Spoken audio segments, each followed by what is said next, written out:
Well, hello, Campbell County. I'm Josh Griffin, and welcome to this 1 hour paid advertisement for incumbent sheriff candidate, Sheriff Wayne Barton.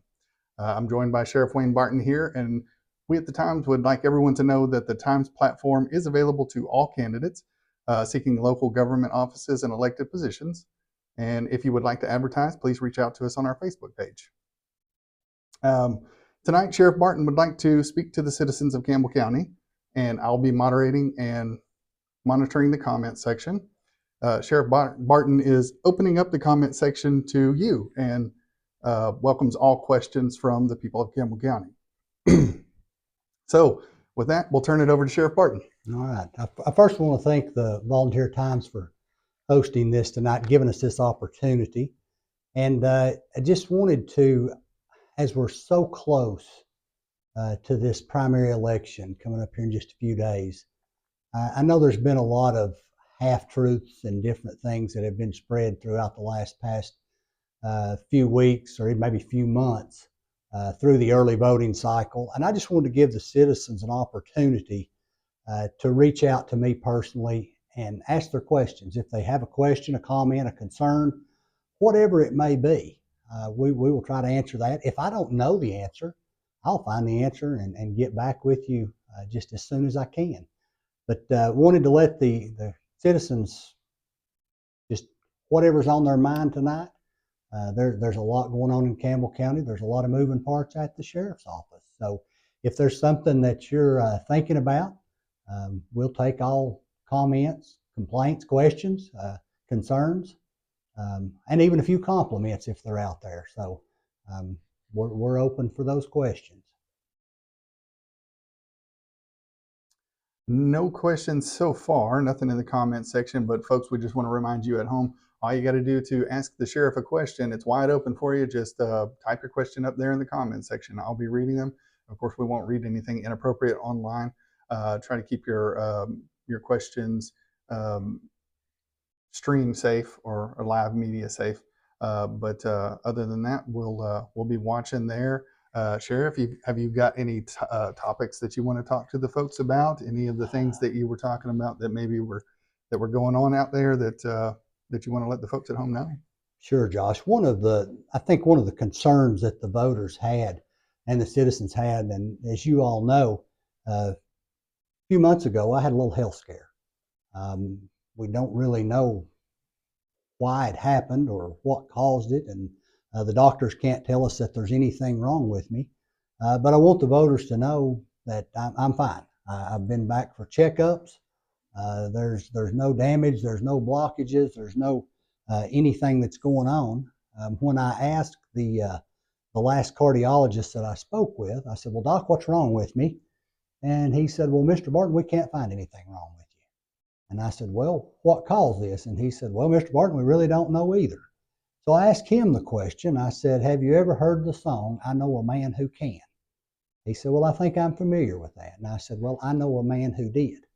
And, I give God the credit for being able to be here tonight, to be able to continue to serve the citizens of Campbell County.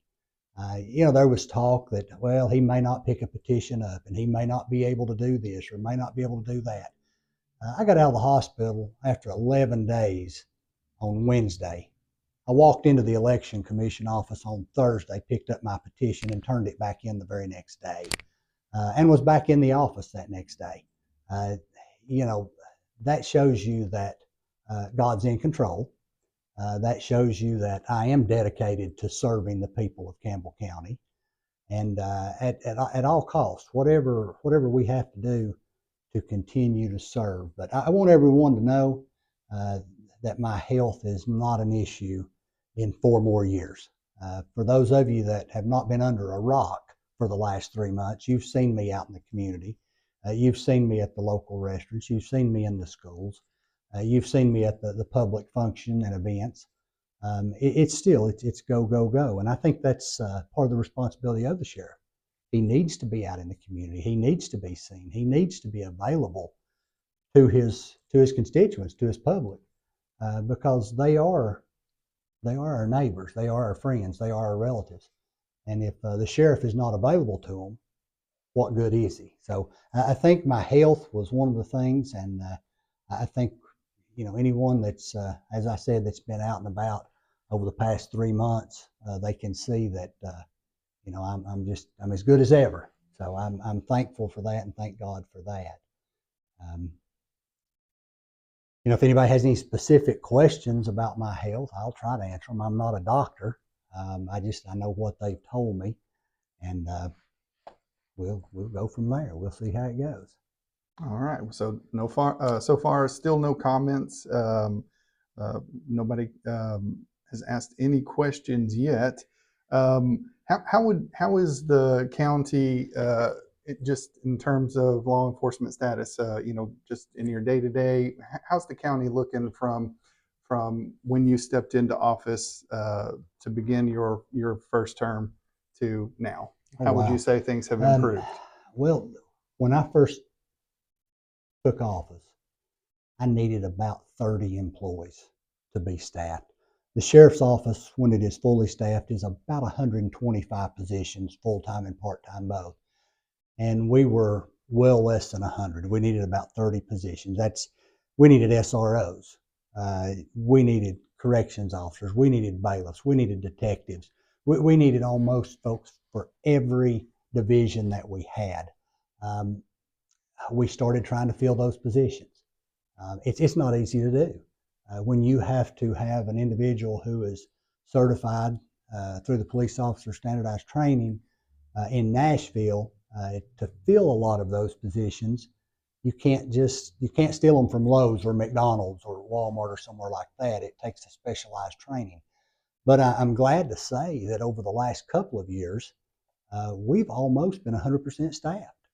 Um, I looked at the openings Tuesday. I get a list every other Tuesday after payroll of open positions list, and I had one position in administration, I had one position on patrol, and I had two part-time positions that needed to be filled. So I think that 4 positions out of 125 positions, I think we're doing pretty good in our staffing, and it's certainly not because we're paying more than anybody else, because we're not. Uh, but we take care of our employees. We're like a family. Um, you know, I would do anything for any of the folks that I work with, my coworkers. We've gotten very close over the last 4 years. There's been some ups and there's been some downs, um, but it's the staffing issue that a lot of other agencies are having. We're not seeing that at Campbell County, and I'm thankful for that. Something else I want to praise God for. He has blessed me with the best team that any sheriff could ever imagine. I've got men and women who show up every day. They give 100%, uh, whether they be, working in the jail, whether it's one of our transport officers, our courtroom bailiffs, our detectives, our SROs, whatever division it is. They show up every day and they give 100% for Campbell County. We've provided them with the tools they need, the training they need. It's it's been great to grow this office from what it was to what it is now. We're very proud of what we have accomplished over the last 4 years. So, What are maybe on the other end of that spectrum? What are maybe some of the pain points or some of the things where you think the sheriff's department could use some improvement that you would hope to, in a second term, continue to build upon or correct or what have you? okay. Someone asked me the question, Josh. Said, "Well, if elected to a second term, uh, what are you going to change?" Well, I'm not going to change anything because what we're doing is working. But there are still some things that I would like to do that would be improvements, not necessarily in the way we're doing business, but improvements for the citizens, improvements for um, the community. We just finished a project on Pine Mountain. It's a 160 feet freestanding tower to help improve the radio communications for our deputies. We had a 100 feet tower. This new tower's got a 60 feet higher. It has improved the radio communications not only for us, but for the ambulance service, for the Jellicoe Rescue Squad. Um, and it's just one of those things that it needed to be done. Um, we would like to improve that even more by putting a tower in White Oak, if we can possibly accomplish that during the second term. I would like to put more officers on the payroll to where we would have more deputies out here patrolling. Our deputies do a fantastic job. We answer, I believe it's about 1,000 calls a month for service that we get. We've put over 40,000 miles a month on our fleet. Of course, the fleet that we had when I took office, the whole fleet probably couldn't have lasted 40 more thousand miles. But we've managed to purchase over 40 brand new vehicles to upgrade our fleet. Um, there's so many things that have been improved. We're just finishing up the jail camera project. I think the last time that I was here, we were 90-something%. I think they're just doing a punch list now. Um, that was $1.5 million on that project. Um, I'm thankful for the county commission that they've seen there is a need. Cameras are something that don't lie. They'll send a picture's worth 1,000 words. When we have someone that makes accusations and we can roll that film back, we can prove what they're saying is either correct or incorrect. So, I think more patrol deputies would be one of the things. The equipment that we have now is second to none. Our staffing is good. I would like to have more officers, but of course that takes money. And in talking with the county commission, there are some discussions. We're right in the middle of budget talks right now, so who knows how that's going to work out. Staffing it's a big problem, but it's not a problem that we're having to deal with currently like a lot of other offices are. All right. We would just like to remind the folks at home that if you have any ideas for the sheriff or questions, anything out in the community that you would like to see improved upon, or just general questions, like he said, his health is on the table. Any topics on the table from what Absolutely. I understand is what he told us when he came in here and wanted to do this. So anything that you've got, folks at home, just feel free to type it up in the comment section. He did also promise us that he won't come knock on your door if he doesn't like the question. Um, anything else that you would like to tell the folks at home, maybe in regards to, the race? Why should Campbell County vote for a second term for Sheriff Wayne Barton? Well, I think that the actions speak louder than words. It's awful easy to stand up and say you're going to do this, you're going to do that. There were several things that I campaigned on. I campaigned that I would be available to the community. I have done that. I campaigned on community policing, which is still something that I take great pride in.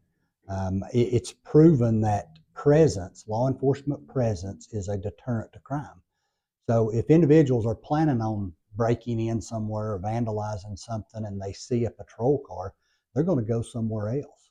And as I said, we're putting over 40,000 miles a month around Campbell County. We're in the neighborhoods. We're out here in the hollers. We're back in the sticks. We're down around the lake. We're all over the place. So that's a big thing. I think the people can see. They saw what kind of shape the sheriff's office was in 4 years ago. They can see what kind of shape it's in today. They know that if they pick up the phone and call me or text me, I will call them back or text them back. They know if they come to the office and knock on the door and say, we'd like to speak to the sheriff, if I'm there, they'll speak to the sheriff. There's no one that's trying to screen my calls or screen my visitors.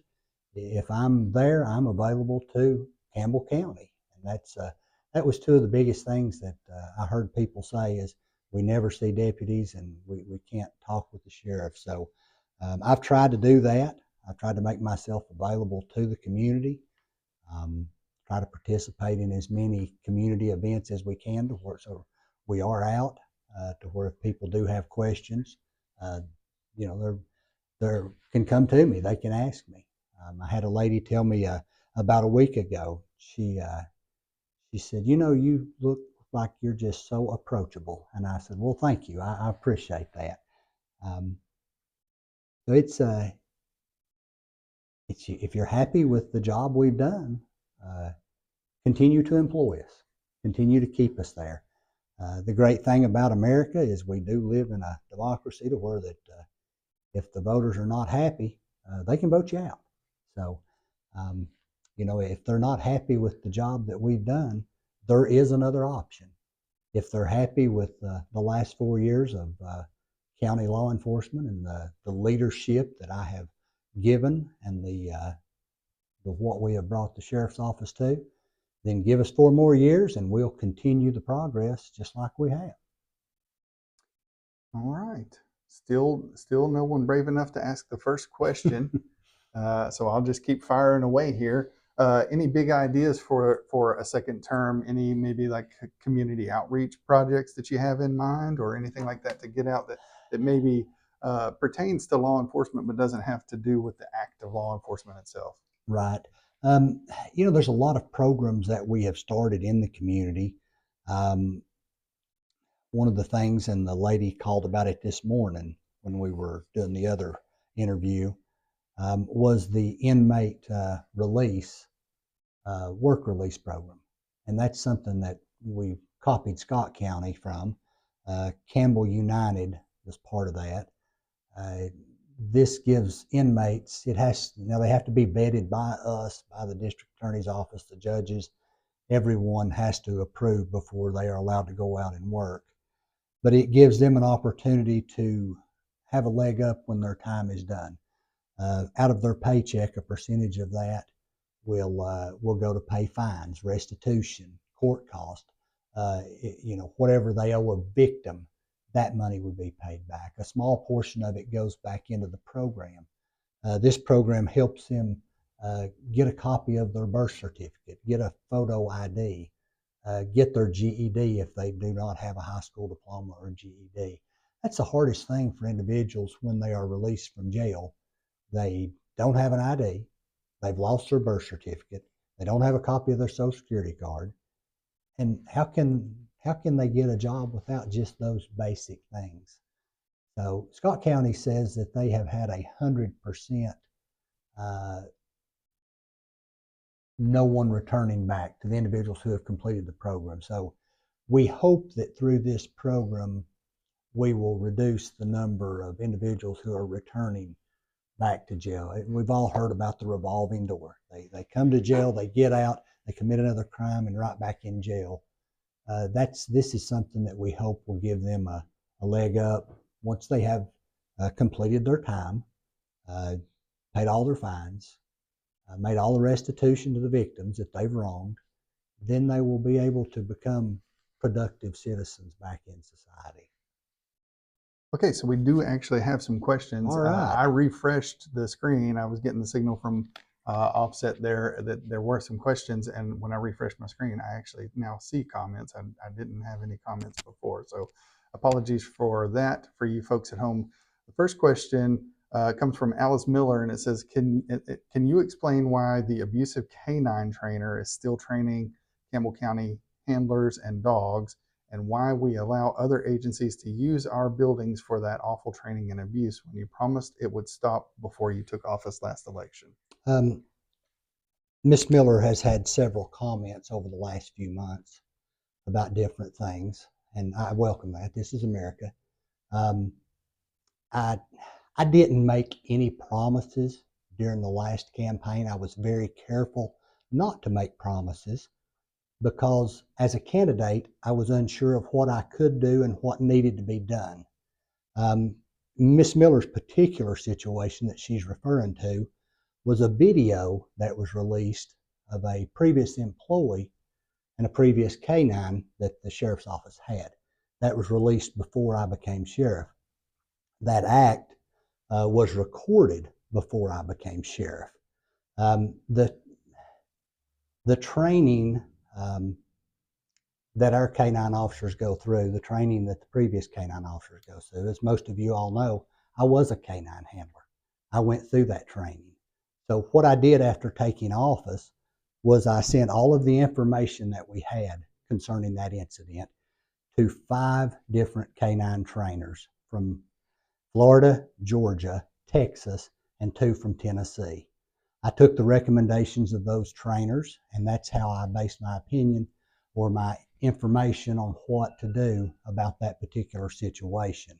The training that our canine handlers go through with their canine partners now, I've heard some people refer to it as fear-based training. It's not fear-based training. It's reward-based training.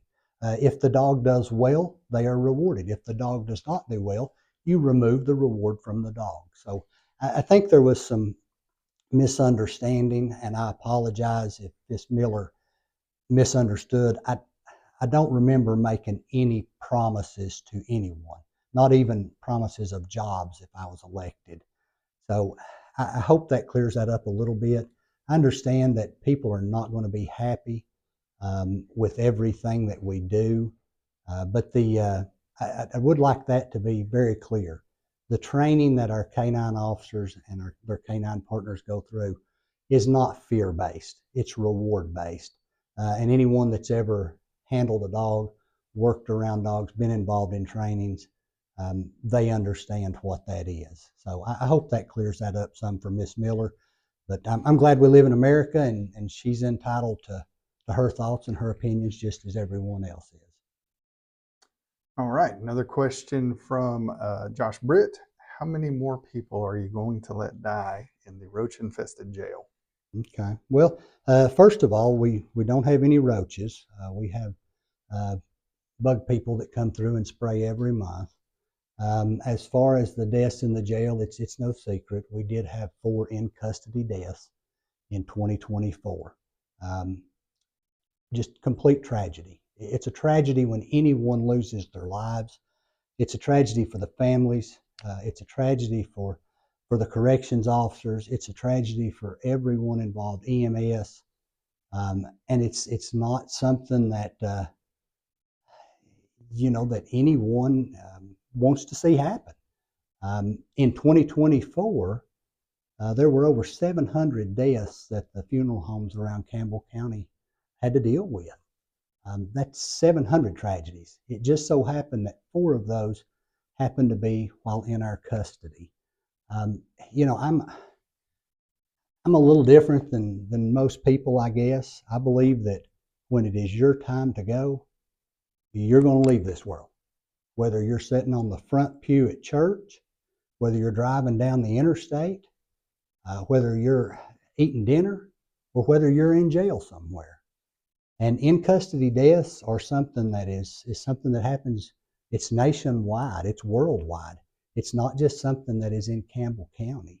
If you look back over every sheriff that's ever been in Campbell County, I've not done this, but I would be willing to say that every sheriff that has ever served in Campbell County, there have been situations where individuals have lost their lives while in custody. It is a tragedy. My heart breaks for these families. In talking with the families, it breaks your heart. It really does. Individuals say, well, there needs to be a better investigation or more investigation. Anytime there's an in-custody death or even an accusation of wrongdoing by one of our officers, the District Attorney General is notified. They notify the Tennessee Bureau of Investigation. I don't know how much more independent we can get and unbiased we can get when those individuals come and do the thorough investigation, and then their findings are there's no fault of the jail. The sheriff didn't do this. It's not the corrections officer's fault. It's here are the facts. This is what happened.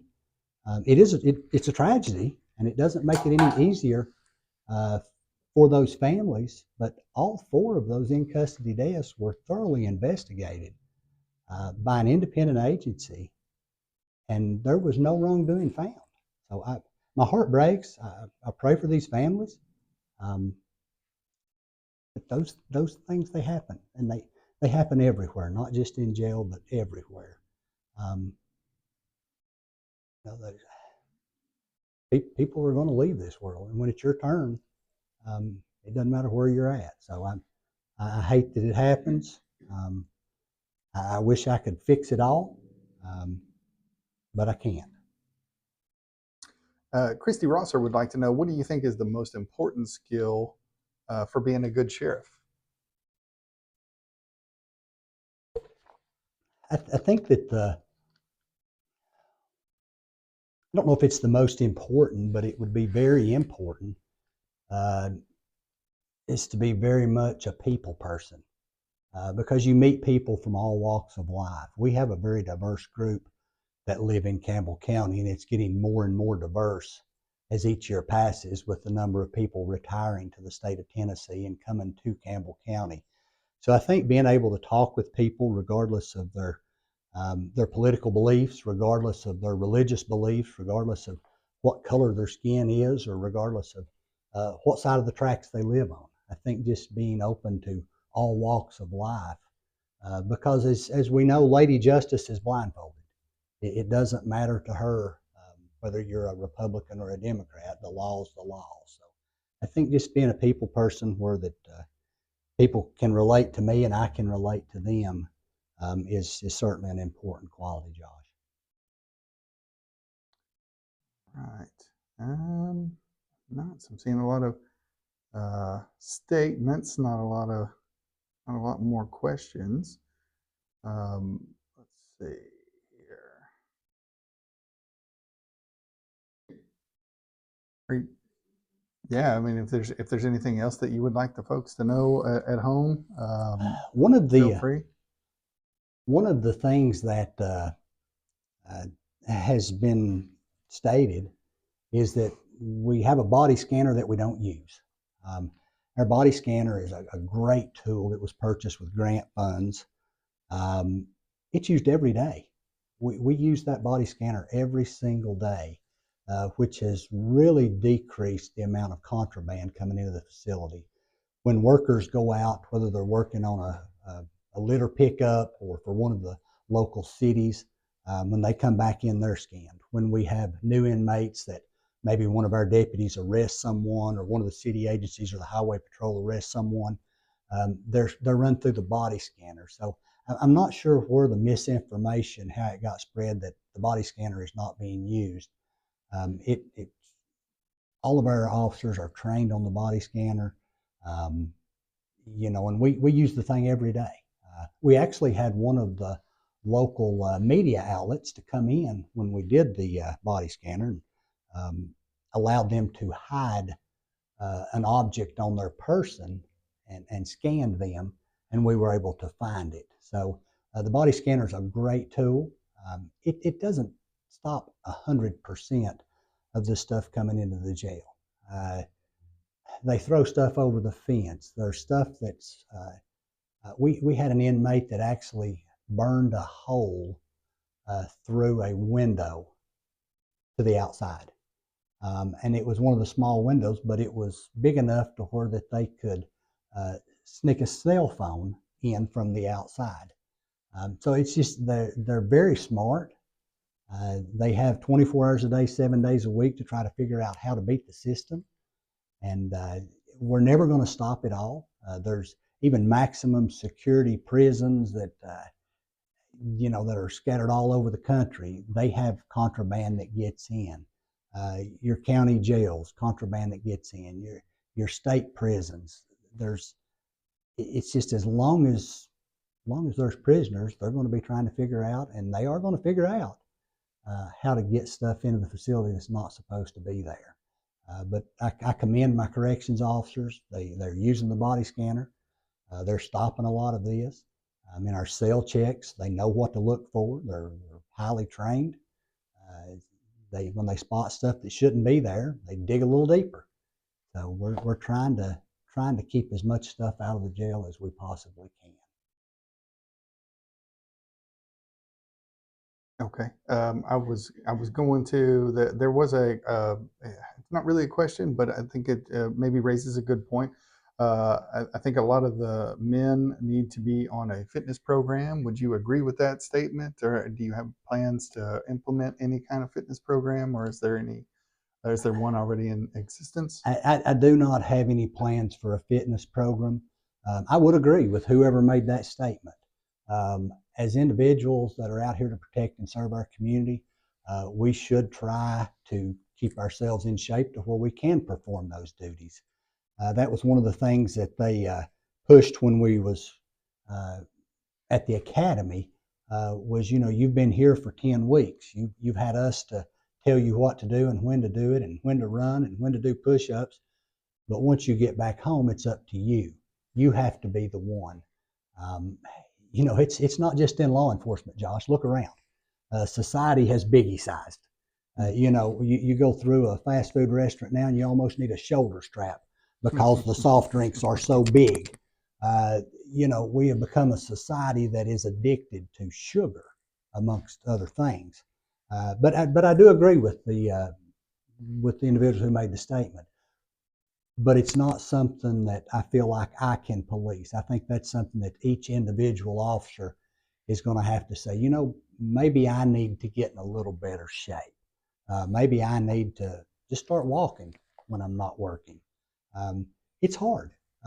It's hard when you are out here patrolling. The nature of the job, as far as the patrol deputy, is you're sitting many hours throughout the day in a car. You are going through a drive-through. You're grabbing a hamburger. You're grabbing a little Debbie cake at the local Stop and Shop. You're drinking sugary drinks a lot of times because you're working a 12-hour shift. The caffeine, trying to stay awake. Um, but the statement's very true. I think that we need to, as individuals, I think we need to look at our health a little more closely. That was Mitchell Long, by the way. We want to be sure to give Mitchell credit. Sorry, All I didn't right. mention your name Hey, there at Mitchell. first. So let's see. I know that there was another. Well, that's, Win Muse would like to know what was the reason for the inmates' deaths. And I know that HIPAA laws kind of play into that, but if you feel that you can give an answer to that, by all means. I will say that we were cleared of any wrongdoing by the Tennessee Bureau of Investigation. There was uh, there was no abuse by any corrections officer that caused this death. Um, I think I could probably talk about that just a little bit, as long as we're not mentioning specific names and what the individual the cause was. Do you think that would be okay? I don't think we would be violating anything as long as we didn't mention names. I deal with HIPAA quite a bit at my day job, and I Okay. would say that if there's anything identifying, it Okay. doesn't necessarily have to be the name. It can be something as simple as age. I know when I wrote on EMS, even if you weren't allowed to announce anybody over, I want to say it was 80 and the location, because Okay. there's so few 80-year-olds. Right. So you just can't Right. identify the person in any way. Okay. Um, I guess with that piece of advice, we probably don't need to go into that. Um, there were health issues with each individual. Um, one of them was ruled a suicide.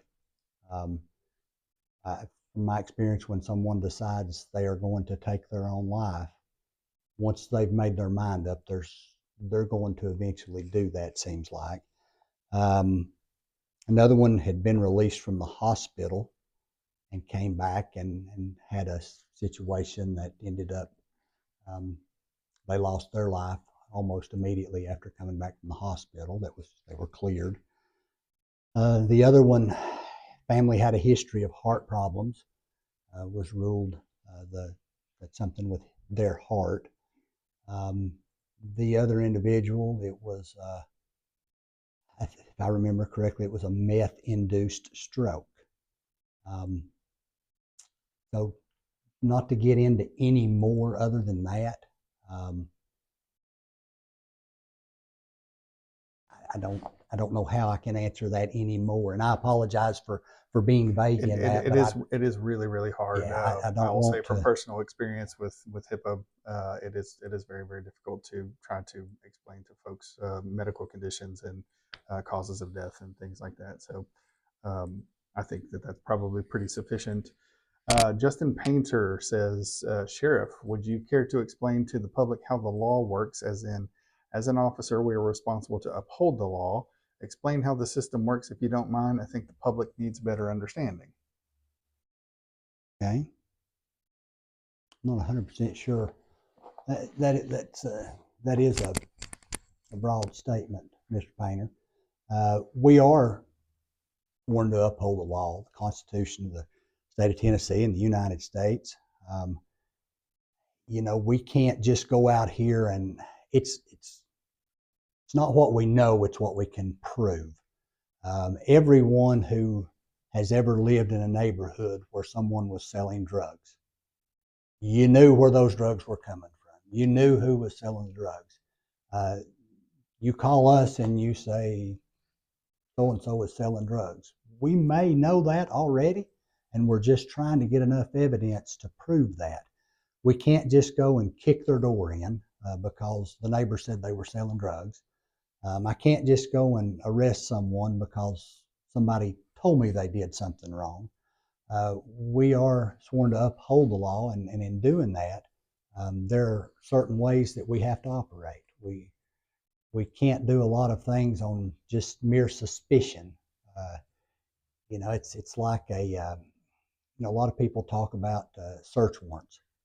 Well, me telling a judge that I believe Kelly Joe is selling drugs, that's not enough to get a search warrant. I don't believe Kelly Joe's selling drugs,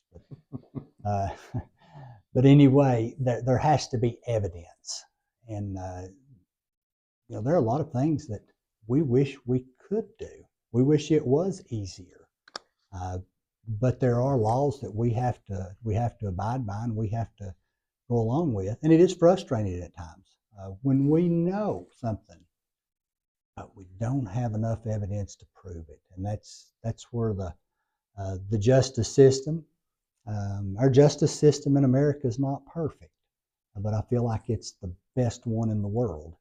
We would rather 10 guilty go free than to have one innocent man put behind bars. Is that a perfect system? No, but it's the best we've got right now. And I hope that kind of answers Mr. Painter's question. Christy Rosser, again, will you support rehabilitation programs for inmates? Absolutely. There's so many rehabilitation programs right now for inmates. There's a veterans court. There's um, the drug court. We have GED programs. We have NA in our jail. I actually had the opportunity to go back and speak to our NA group and give my testimony. Uh, it's been a few months ago now. But anything that we can do to rehabilitate these individuals to where they're not coming back to jail, that's a win. That's a win for them. It's a win for us. It's a win for Campbell County. It's a win for families all across Campbell County.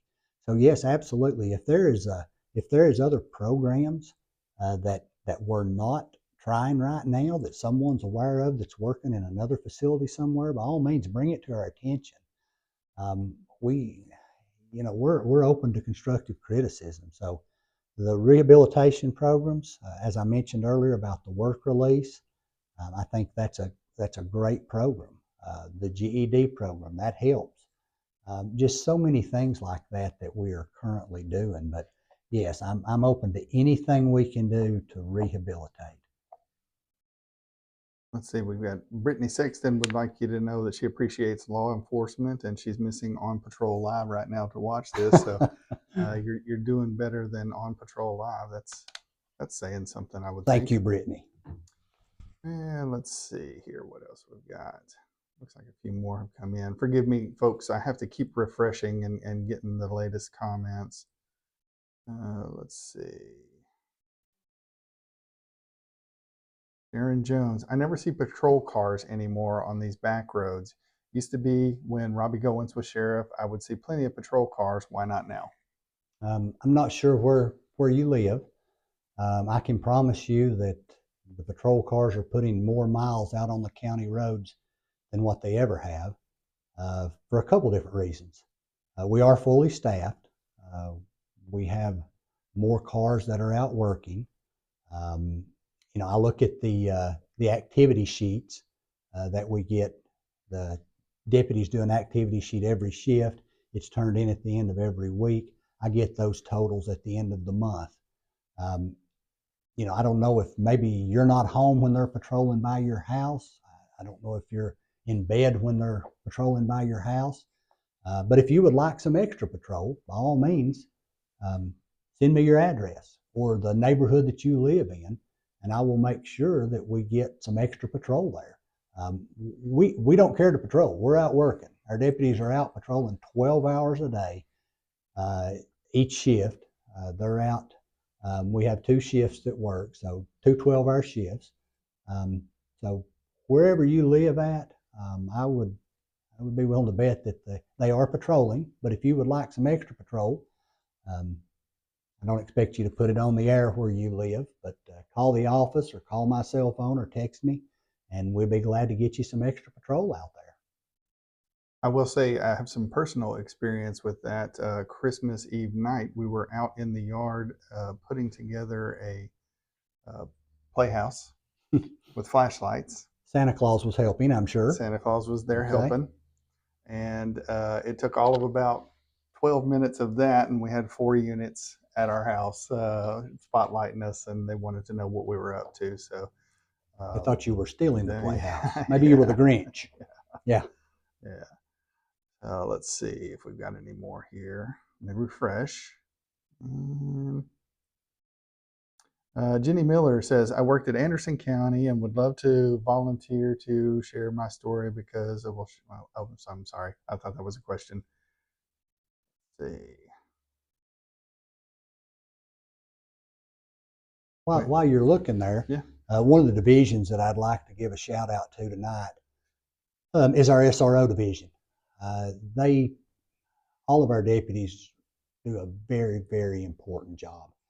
But when we talk about protecting our babies, 13 schools across our county, our children, such an important job. And the SRO division holds a special place in my heart because, as most of you all know, that was the job I held before becoming sheriff. Our SROs are equipped as well, if not better, than any SRO division in East Tennessee, maybe the entire southeastern United States. Uh, they have the greatest training that money can buy through the state, through our state association, TENDRO, uh, through NASRO. We attended a national conference with training one year when I was an SRO. When the teachers are having in-service, there's no students on campus, we do training. So, I mean, there's just extra, extra, extra that we're doing. And the reason we do that is because of what the SRO job entails. It's protecting our babies and keeping them safe. And I want to let our SROs know how much I appreciate that. And I want the community to know how important that is to me. When I took office, we were short several SROs, Josh. There were several schools that were unprotected. As an SRO myself, there were times when I would bounce back and forth between two schools because we didn't have enough SROs. On day one, I told my staff, I said, we will send detectives to our schools that do not have SROs until we can get them manned. And that's what we did. So it's a very, very important uh, part of the office. They do a fantastic job. Um, the state of Tennessee, the last 3 years, has given SRO grant. Thankfully, we've been able to take those grant funds. And as I said, we've got the greatest equipment that money can buy. They've got the best training that any SRO could ever get.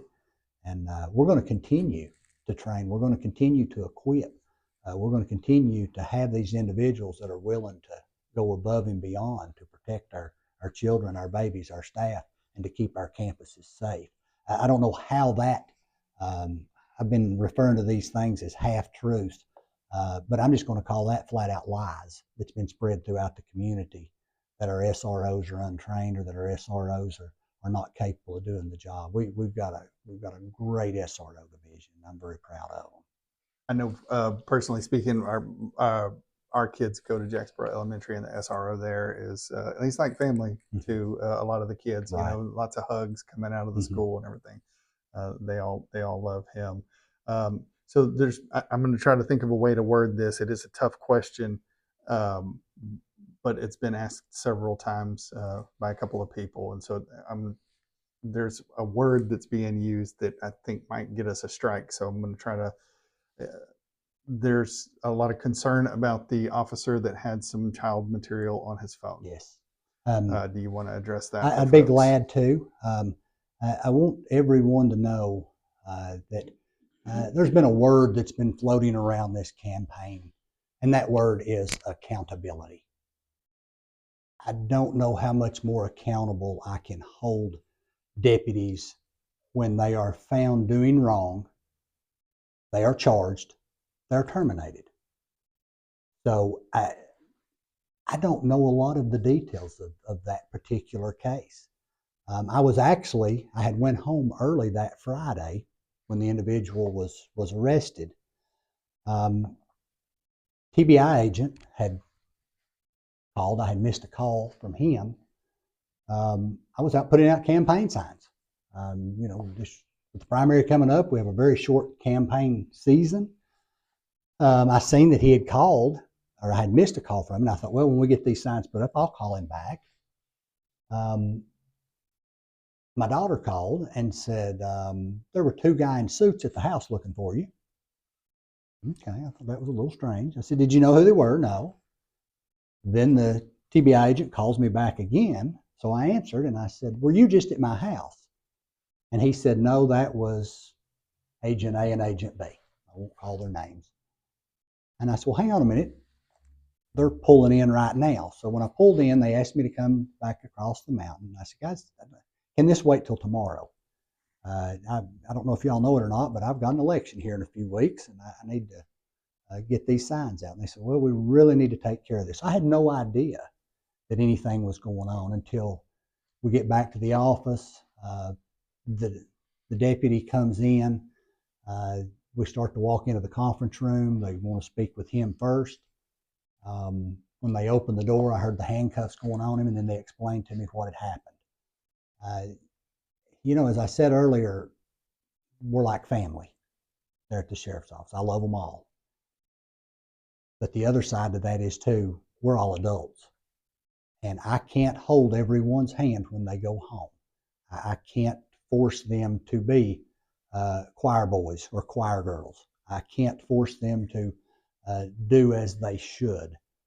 It's up to them. We as individuals have to make a choice ourselves to do what's right or do what's wrong. Um, I don't know when this deputy will be going to court.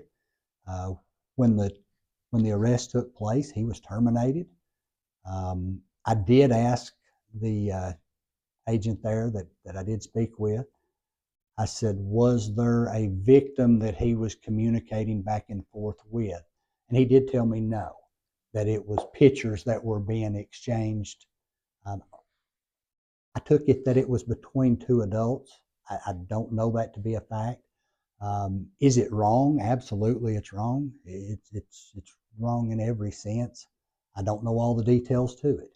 Um, I've many times since that happened, I've lifted these individuals up to God and said, God, help these people. If there's someone that's hurting from this, comfort them.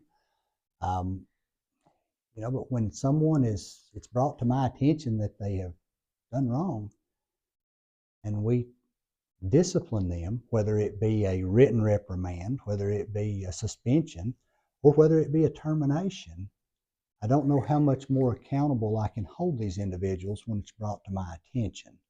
Now, I will say, and this probably will not be popular with a few individuals, I was not happy that this investigation had been going on for months without me being notified about it. I have had individuals since being sheriff that it was brought to my attention that they were being investigated. Well, I'm going to put that person on leave if they're being investigated. I would much rather put them on leave with pay, even with pay, than to take a chance on them continuing to do something wrong that more people could be harmed or more things could take place. So I have voiced my dissatisfaction to the TBI and to the district attorney's office as well that I felt like we should have been informed, and the district attorney had to recuse themselves from it, and it had to go through a different DA for this to take place, just because of it being an officer here in Campbell County. But you know, I hate it. I hate it for everyone involved. But at the end of the day, we're adults. We make our decisions. We have to live with our decisions, and we have to pay the price and suffer the consequences. All right, JB Coffee would like to know, what's the best way for a person to become a law enforcement officer so they're able to fix the problems that they see with law enforcement today? When I took office, and thank you, JB, for um, reaching out, we started a program in our jail. It was kind of like a stepping stone. A lot of people start out in the jail as a corrections officer. They spend some time there. They kind of wet their whistle, so to speak, with law enforcement. And they think, I'd like to do more. So we started a program that if they will work in our jail for a year, do a good job, we have an application they fill out that they would like to go to the academy. We vet them to see if we feel like they could make it through the academy, they would make a good officer. Then we send them to the Law Enforcement Training Academy in Nashville. If they graduate, then they come back and they have that opportunity. We've sent probably 15 since I've been sheriff. Probably 12 of them are still currently employed at the sheriff's office. We've been able to retain them. A couple of them have went to other agencies, and I think there's one that is two that are completely out of law enforcement now. So it's not for everybody, and even if they feel like that's what they want to do, when they get down there and they get started and they get out here to work, and maybe they figure out it's not what they want to do. So I hope that kind of answers JB's question. Gwen Muse would like to know, why do the inmates not have a yard to go to outside like the prison does? It's a state facility, and why do the women have nothing to do as the men, such as the kitchen, garbage pickup, etc.? Could you give the women something to do? Thank you for that question. And the women are something that we started when I took office. Is we did make female trustees. We put a laundry facility on the female side. The females do feed, the females do the female laundry, the females do help maintain the facility. So there are opportunities for the females just like there are the males. As far as having a yard like the state prisons or the bigger facilities, is we're restricted in the amount of real estate that we have. If you've ever been down there on a day when there was court, you may have to park at Jacksboro City Hall or at the library. We just do not have the area to where there could be a yard designed when they built the jail. Of course, I was not sheriff when the new jail was designed and built, but what we do have is we have a recreation room on both the female side and the male side, and there are these huge doors that roll up to where that sunshine can come in and the air can come in. It's kind of like being outside. If it's cold outside, you will feel the temperature in there. If it's hot outside, you will feel that. But I think Campbell County's biggest issue when they built the new facility was they just didn't have the real estate to incorporate an outside work area or play area into the facility. Mike Beasley says, when I worked for Blount County Sheriff's Department, they would allow citizens to do ride-alongs. Is this something that you would consider so the community could have a better understanding of exactly what our deputies face? Of course, they would do a background check before the citizens were allowed to ride. Right. Thank you for that question, Mike. And yes, we do have a ride-along program. You're only allowed to ride so many times in a 12-month period. There's an application that has to be filled out. Obviously, if you just got out of jail, we're not going to put you in the patrol car with one of our deputies to go ride.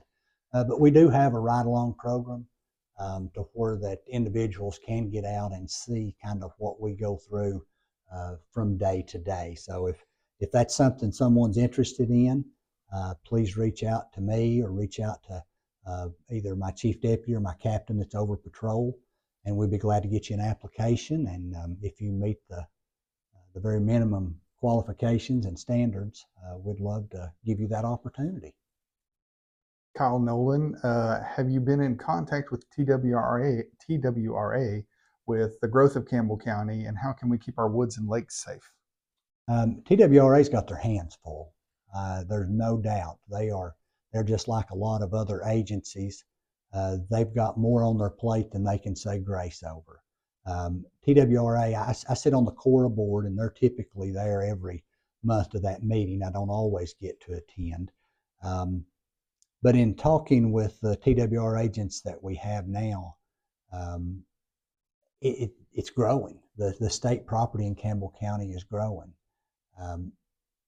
It's a lot when you just have a few agents that are out there patrolling the trails, patrolling the lakes. We've got a very diverse geography here in Campbell County. We've got some of the roughest terrain as far as the mountains go. One of the things we were able to do was purchase several side-by-sides with grant money that we could be using if need be. We do have those conversations with TWRA. The sheriff's office at this present time does not have a boat to go out onto the lake. Anytime that there's someone, if there's a drowning or an accident, we're always willing to assist. If there's an accident back on the trails on TWRA property, we're willing to assist. If someone gets lost, we always send, boots on the ground to try to help locate those individuals. But it's a lot. TWRA's really got their hands full with everything that they're having to deal with and the growth that they are seeing now. I was informed last week that the state bought several more thousand acres in the north end of the county that TWRA is going to be responsible for. So it's really a growing problem. And as tourism continues to grow, before the mountains really exploded, we had about 3 months in Campbell County that our population probably doubled because of the lake. Last year before, I was told that the tourism revenue from our mountains surpassed the lake, because the revenue from the mountains, it's 12 months out of the year. We live beside a trailhead. It doesn't get too hot. It doesn't get too cold. The weather doesn't get too bad. They don't care if it's raining, snowing, sleet, mud. They will ride those side by sides, and it's 12 months out of the year, where the lake is just a few months. So I commend TWRA. We've got a great working relationship with them. I'm open to suggestions if there's more we can do to work with our state partners. Daisy Marie, why is nothing ever done about the drugs on the White Oak Roses Creek mountainside? White Oak and Roses Creek Mountain. We have cars in the White Oak area and Roses Creek, every day. If there's a particular house that she's referring to, by all means, feel free to call me, reach out to me. We will try to put someone up there looking on it. We've got multiple cars that are unmarked cars that we send deputies out in when we have a complaint. Not had a lot of complaints out of the White Oak area in a long time. I know there was some issues several years ago. There's drugs in every community, though. It doesn't matter whether you're on a mountain in a holler or on a main street. As long as people are wanting drugs, there's going to be somebody that's willing to take the chance to sell them. But if there's a particular area that we need to address, by all means, call me. I know you probably don't want to give that address or that person's name on the air, but give me a call at the office or on my cell phone, or text me, and I'd be glad to put some deputies on that. Jenny Miller wants to know what, and you might know a little bit better exactly what she's saying, but what can you do about the farms land and speeding on Chestnut Stump Road? The what land? Farms land? I'm not real clear on exactly what that means, Jenny. And you're welcome to go into the comments and clarify. I'm not sure what that is, but as far as speeding on Chestnut Stump Road, We can put some more patrol up there. It's like I told one of the other individuals that had commented, we don't care a bit to do extra patrol. Each shift, I have 4 or 5 deputies that are patrolling all of Campbell County. A lot of their 12-hour shift is just patrolling, just until a call comes in. They're out patrolling, just being present so that they can be available. But if there's an issue on Chestnut Stump, then if that's somewhere that we need to spend more time, then we'd be glad to spend more time there.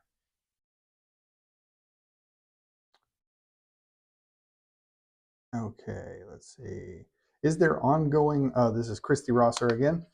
Is there ongoing officer training for our benefit as well as theirs? We train around the clock. We train year round. That was one of the things also that I changed when I took office. Always before, we were crammed in an auditorium for a week during the month of June. We did our 40 hours of in-service training, and then we didn't train anymore unless it was a specialized school until the next year. Uh, what I did was I assigned our training to one individual to keep up with all of the training records. We have multiple individuals throughout the office that are certified instructors at everything that we're required to train on, plus a lot of extra stuff. And we train year round. Anytime there is an opportunity, school's out, we may be in a school training.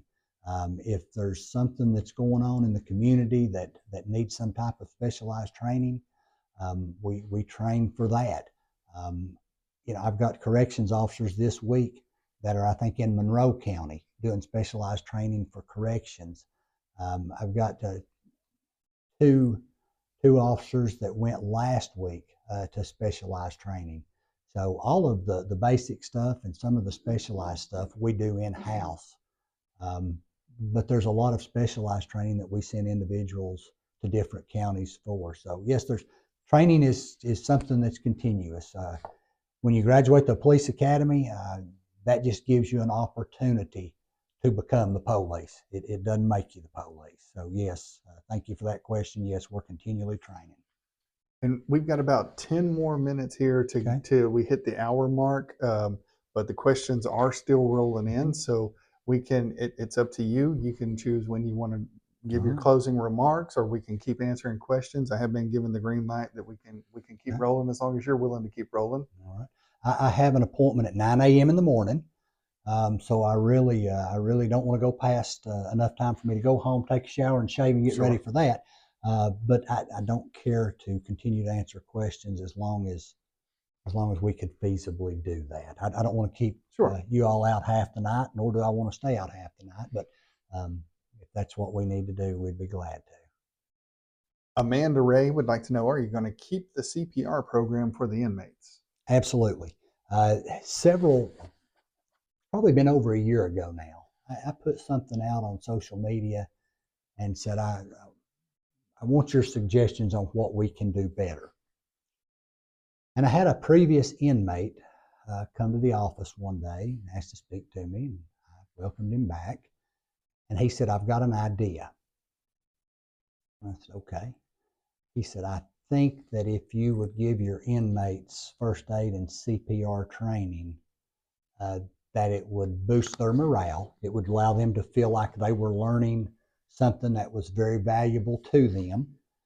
And he said, I think that Narcan training would be a good idea. So I got with my team, we rolled that around, we started trying to figure out, how can we do this? How can we do this? So we got with some individuals out in the community that are certified to teach this training. And we did the CPR training for many of our inmates in each pod, male and female both. We were planning on putting even Narcan into our pods and then being trained on that. And the reason being is because the inmates are the first ones to see an issue. They're the ones who are there beside of each other. If an individual does have a heart attack or stops breathing or gets choked, this CPR and first aid basic training could save lives. The Narcan is not because that they're slipping so much drugs into our jail or contraband. It's because when an individual gets arrested, instead of being caught with this bag of dope on them, they eat that bag of dope. And it may be 30 minutes or an hour or 2 hours before that dope starts kicking in and they go into an overdose. They're already back in a pod. So that's why we've considered putting the Narcan in the pods. But yes, to answer your question, yes, we are going to continue the CPR and first aid training for our inmates. Sure. Yeah. We're going to do a couple more here, and then we'll let the sheriff close it out. All right. I've got William Rutherford who says, Sheriff, I see all the questions wanting you to answer about yourself and your department, but what are the biggest challenges that our department is currently facing right now, and how can the community support you in addressing them? Well, thank Bill for the question. I think the biggest challenge that we have at the Campbell County Sheriff's Office, and there is absolutely nothing that the community, myself, $100 million can't change it.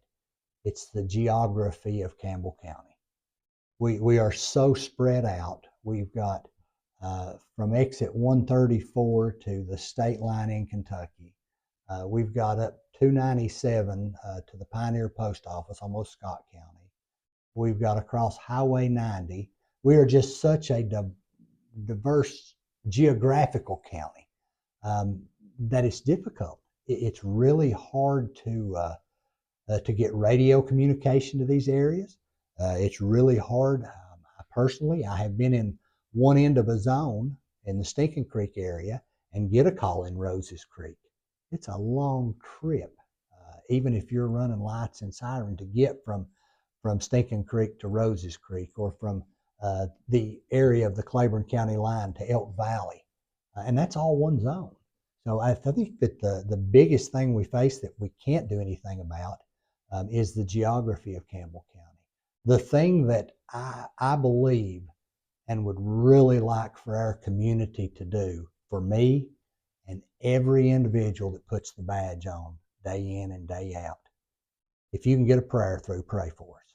I think that will go farther than anything that we can do, is to know that, and some people have gave me down the road because of my Bible verse on my campaign stuff. Oh, you need to separate that. You don't need to do this, do that. Listen, if we can't include God in our daily lives, we're set for failure.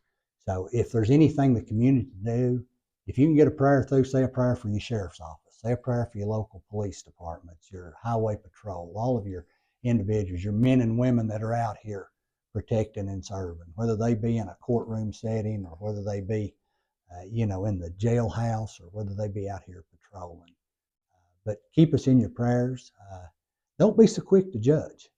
It's awful easy for an individual to hear something or see something and then pass judgment. Wait till you get the facts. There's been so many things since I've been sheriff that we've been accused of and we've been lied on, and they've took a little bit of something that actually was true and put their own spin on the story. And you all will be familiar with this because it was a media person that told me this. If it bleeds, it reads. Well, let's not make it bleed. If it's not bleeding, let's not make it bleed. But keep us in your prayers. Stay positive.